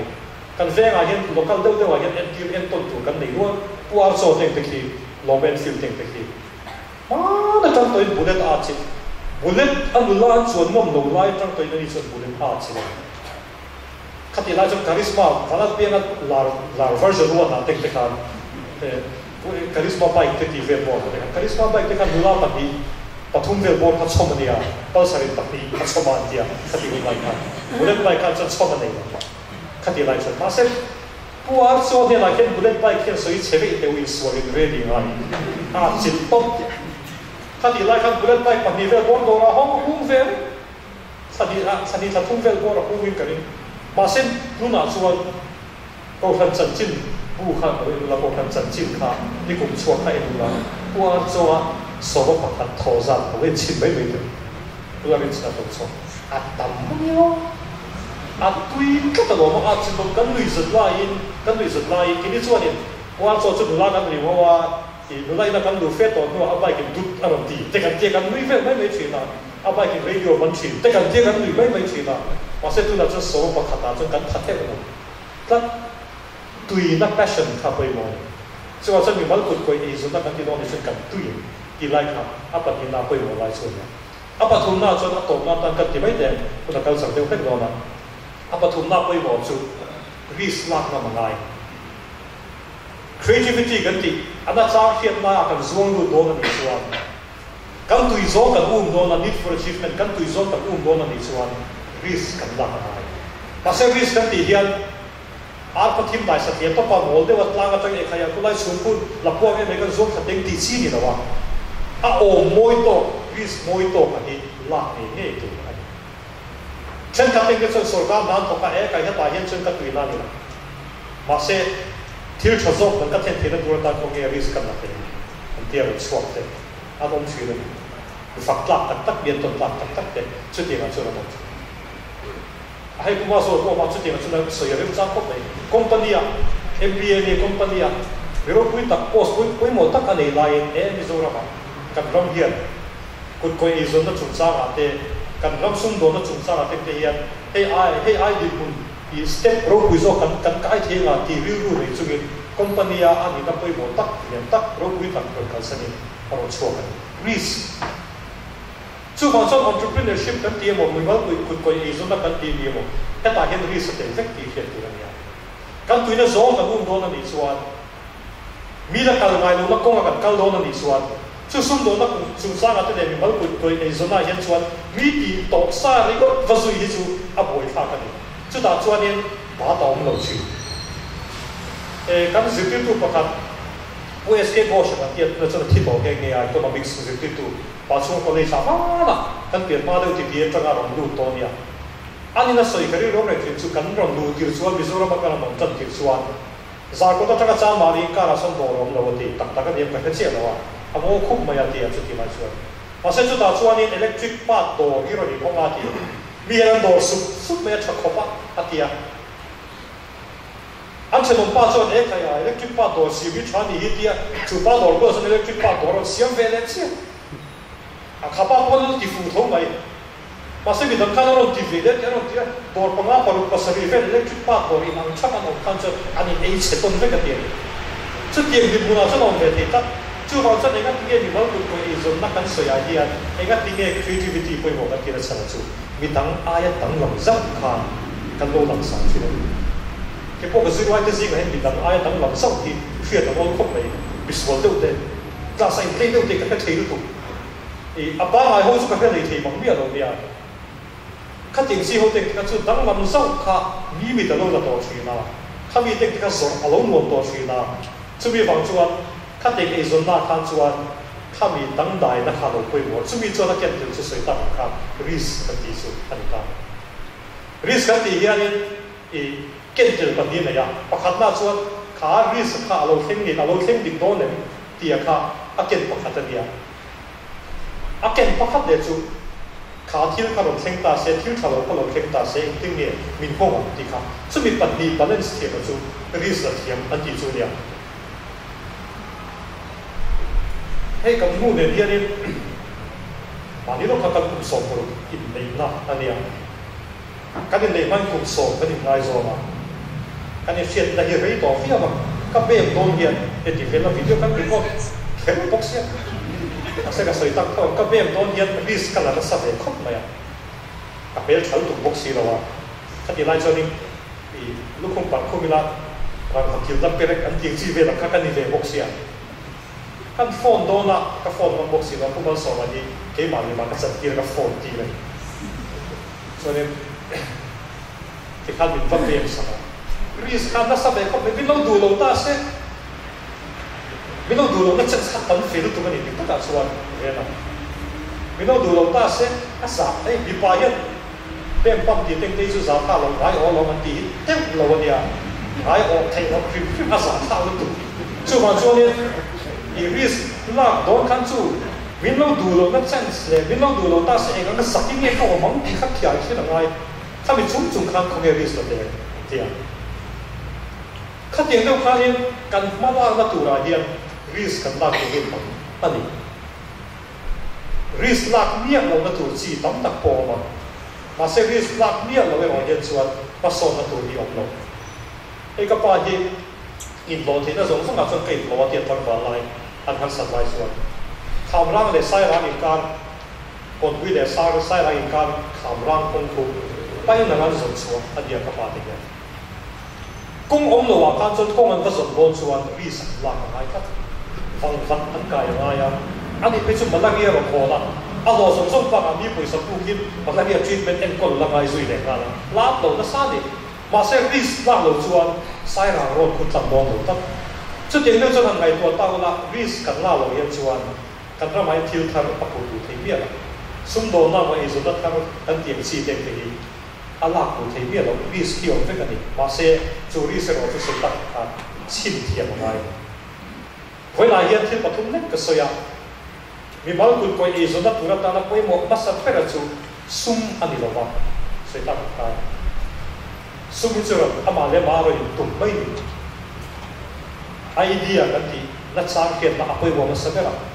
abo tu chuan thil ti bo thin kan tu apoi mo phera aba thum na chuan risk la ti apoi mo chu mi pathum chu kan balance thiam ani chuan mi bal kut ko e zon na kan ti thil har sa teng siam ajina ege mo za kan lo pui to e kan je nga tang te pon kan lo pui so to chu ai zo balloons ti teng te po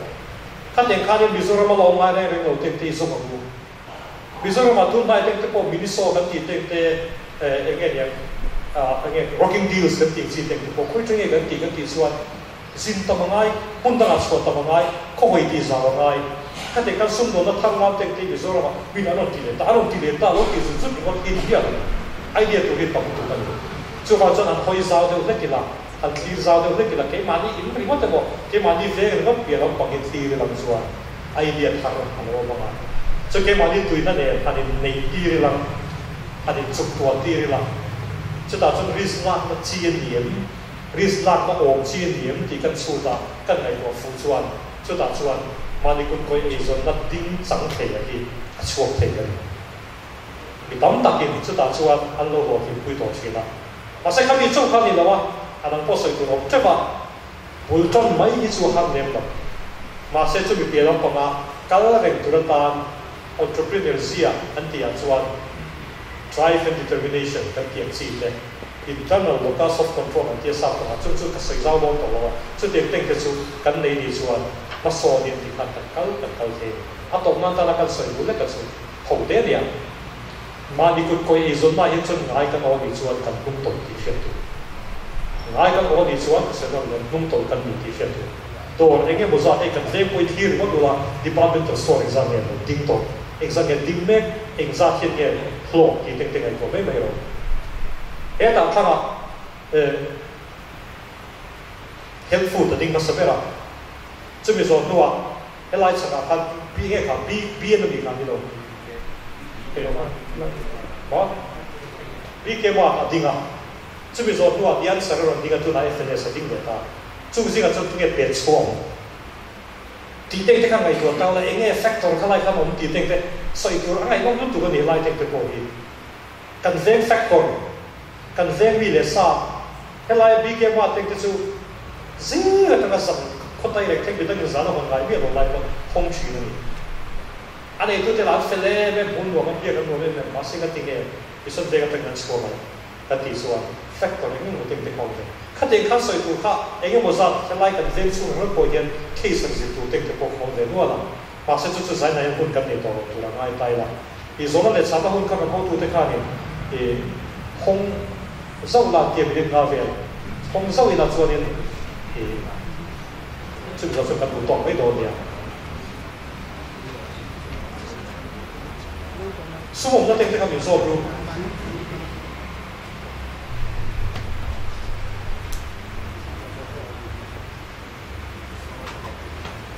ส่วนกันนี่เราจะกันดูต่อไม่โดนเนี่ย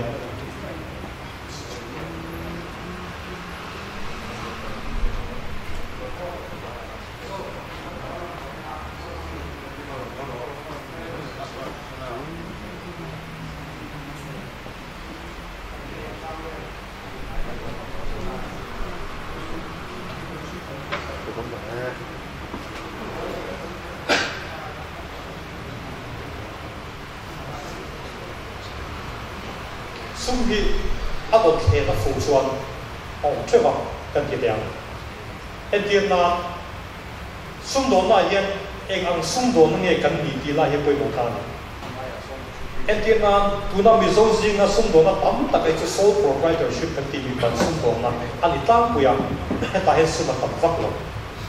เพราะฉะนั้น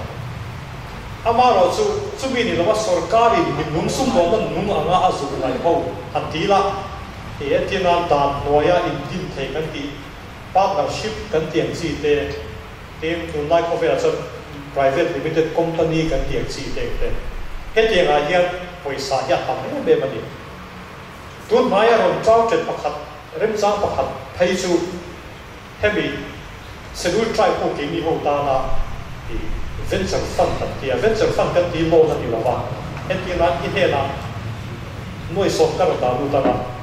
所以这个จังอินที่บอกนะจังอินซาบาลีเองก็เราจังเดียเตียงจีค่ะข้าเตียงจีเด็กที่เขาเป็นจังฟันจังเดียข้าเตียงจีเด็กเขาเป็นซัวร์อะไรนี่อินซัวร์ที่ละ Ministry of Tribal Affairs เซ็กเดียสกุลไทร์ตาดินตุนมาอย่างอันลอนชันหน่วยสอบมาตั้งแต่โคดี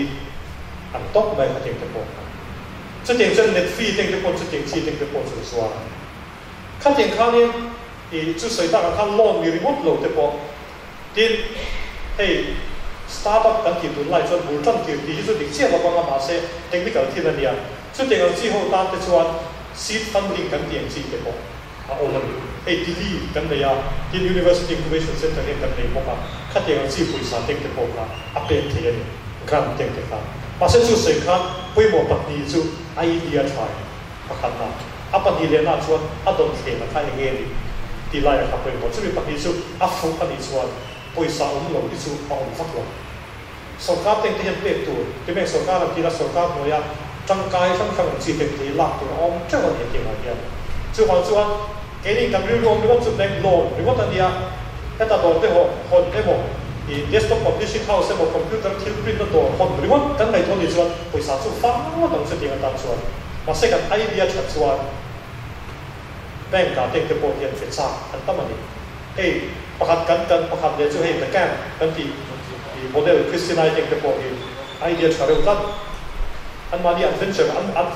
เรียนเดียทุกเว็บสร้างปุยเองเรา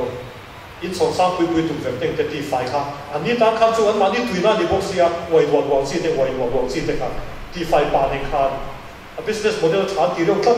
เน็ตฟีนโน่มันเป็นไม่ดีถ้าเจ้าข้าเนี่ยกันไอเดียชาติเห็นจนปุยสาฮีอาฟังจุกกับเราที่เวลานี้สุด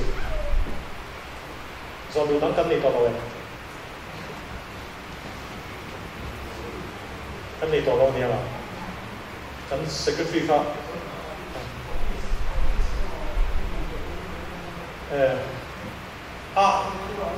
อินาคนอะไรเทแรงเขาอินาดูส่วนอะไรกูละเห็นอะไรที่อันนั้นกัลเบลเลยเดี๋ยวเชื่อนั่นหนูเพียงแค่เดียวอันนี้ให้กับเราตุยเลยส่วนเลยก็แล้วเชื่อนั่นบริษัทก็เป็นชุดครบเลยการไปท่องเที่ยวที่เดียวเดียวดูเห็นส่วนตุยที่ส่วนกันใส่เข้าที่รถเนี่ยกันดูตอกเทียนยังกันดูเราลองมองสุดน้อยเดี๋ยวชัดติดกันเดียวเขาเลยก็เสกฟินเนี่ยตั้งมาเลย